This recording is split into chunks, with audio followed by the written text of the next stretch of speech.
Hello everyone, welcome to my channel Simplifying Business Studies. I am your business studies teacher Kashish Talwani, and today through this video I am bringing a revision exercise on Fayol's principles of management.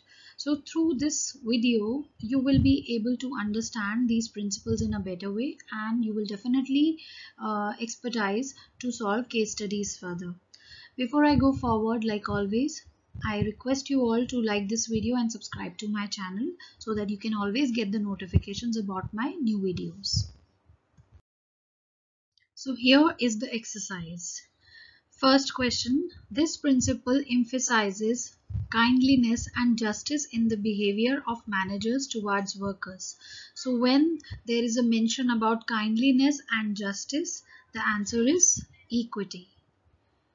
Number 2, principle violated if salesperson is asked to clinch a deal with buyer and is allowed to give 10% discount by the marketing manager, but finance department tells him to offer more than 5% discount. So here there are two managers involved, marketing manager and finance manager, and they both are limiting the discounts in other ways. So orders from two bosses, that means unity of command. Number 3, employee turnover should be minimized to maintain the organizational efficiency. So when employee turnover is concerned, this means the number of employees who are joining one organization in a particular period of time. So more employee turnover means like more people leaving and entering the organization. So here stability of tenure principle is involved. Number 4, major tasks should be decided by top management, whereas routine tasks can be delegated to others. So there are two different types of levels here. Like some things are to be done by top management and the other responsibilities are given to the lower levels along with the authority to do that responsibilities. So this is centralization and decentralization. Number 5, manager should have right to punish a subordinate for willfully not obeying the legitimate order, but only after sufficient opportunity has been given to his subordinate for presenting his case. So right to punish a subordinate, this is only possible, this is an opportunity or this is an authority with the manager once he is trying to maintain some discipline. And if the people in the organization are not fulfilling or not obeying some orders, so he has certain sufficient opportunity so that he can present his case. Number 6, it is a shorter route and has been provided so that communication is not delayed. Shorter route to communicate, that means it is gangplank. Under scalar chain, definitely. Number 7, workers should be encouraged to develop and carry out their own plans for improvement according to Fayol. So when workers are given this kind of opportunity to like develop and carry out their plan and take initiative, so this principle here is principle of initiative. Number 8, if a company is manufacturing motorcycles as well as cars, then it should have two separate divisions for both of them. So like two plants and two units. This is unity of direction. There should be only one and only one boss for every individual employee. So this definitely brings forward the unity of command principle.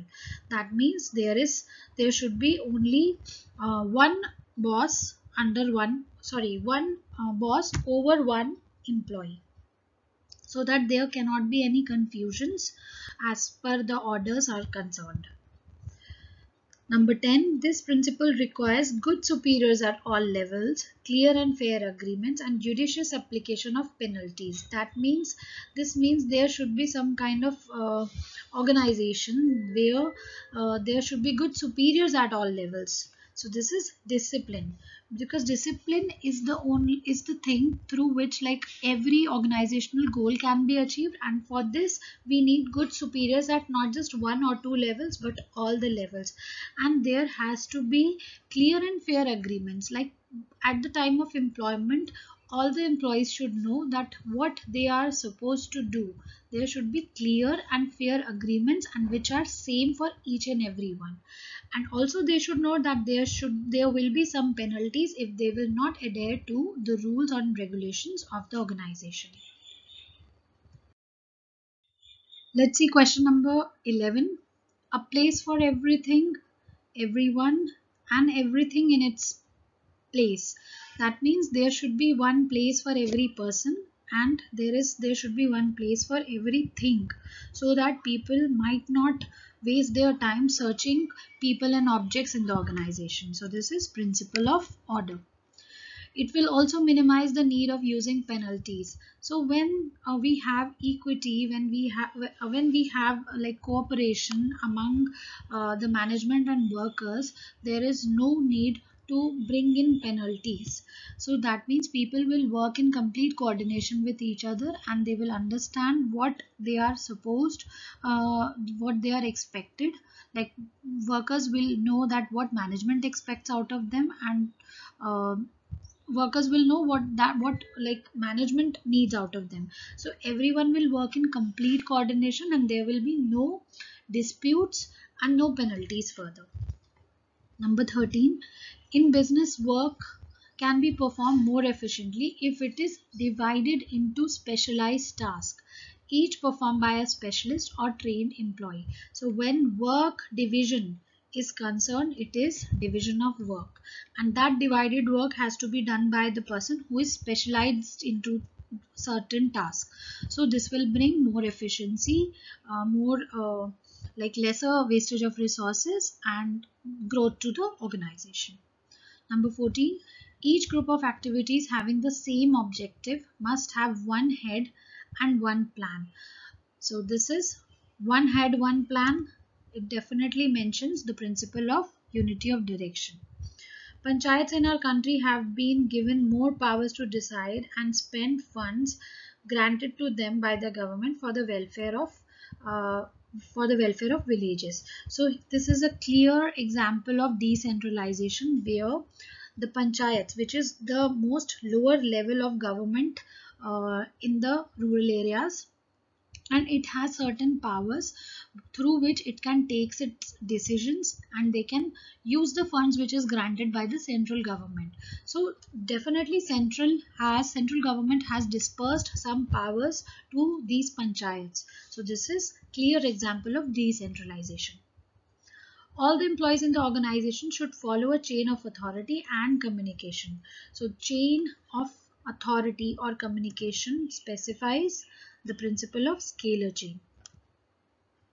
Good company should have an employee suggestion system whereby initiative suggestions which results in a substantial cost or time reduction should be rewarded. So this word initiative, this brings in this principle of initiative.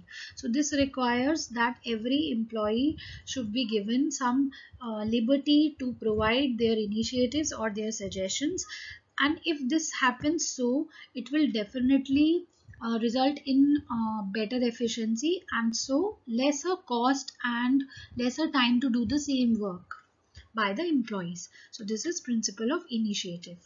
Number 18, manager requires authority commensurate with their responsibility. So this is authority and responsibility principle, which states that whatever work is given, whatever responsibility is given to an employee, there should be equal authority also to be given to them, so that they can fulfill that responsibility. So there should be a parity between authority and responsibility.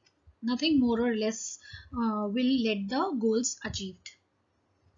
Number 19, there should be no discrimination against anyone on the account of sex, religion, language, caste, belief or nationality. So clearly this is principle of equity, which enables that there should be no discrimination. Number 20, the interest of an organization should take priority over the interest of any one individual employee. So this is principle of subordination of general interest to individual interest to general interest. Number 21, Workers and management both honor their commitments without any prejudice towards either. So this is the similar question which we have already explained in the previous part of this video, spirit de corps. That means management and workers should work in total cooperation with each other. So there will be lesser chances for prejudice and penalties and conflicts. Number 22, employees should be given reasonable time to show up results. So when some person enters an organization, he or she definitely takes some time to adapt according to the organization. So before that, we cannot judge the person and his capabilities. So this is the aim of this principle, that every employee should be given some reasonable time so that he can definitely show up his best results. So this is stability of tenure of personnel. Number 23, in an emergency, it can be possible that worker can contact CEO directly. So in this kind of emergency, when a person is supposed to follow scalar chain, he can contact the other people in the same chain directly through gang plan. But the the case should be an emergency. Otherwise, he's not given this liberty to where worker cannot be given a liberty to contact the CEO directly. Number 22, if this principle is violated, authority is undermined, discipline is in jeopardy, order disturbed, and stability threatened. So this is the principle of unity of command. If this principle will not be followed, the authority will be disturbed, there will be no discipline in the organization, order will be disturbed, and definitely the stability of whole organization will be threatened. Number 25, a manager should replace I with we in all his conversations with workers to foster team spirit. So when we speak about team spirit, the answer is spirit de corps. Number 26, manager should not fall into temptation of misusing his or her powers to individual or family benefits at the cost of larger general interest of the workers or company. So this is a situation where people can fall into temptation of using their powers in a bad way, which benefits them personally, but it may hamper the organization and everyone related to the organization. So this is subordination of individual interest to general interest. Dual subordination should be avoided. Dual subordination means dual subordinates. That means more than one bosses. So this is unity of command. Salary paid to the employees should be fair, just and equitable. So when compensation, salary, pay, all these things comes across, this is principle of remuneration. So we have reached the end of this video. I'm sure the content has been useful for all of you. If you want me to create any revision video for any particular chapter or topic, you can definitely write it in the comment box. I hope you have already subscribed to my channel. If you haven't done it yet, please do that. And please do not forget to like this video. Thank you so much.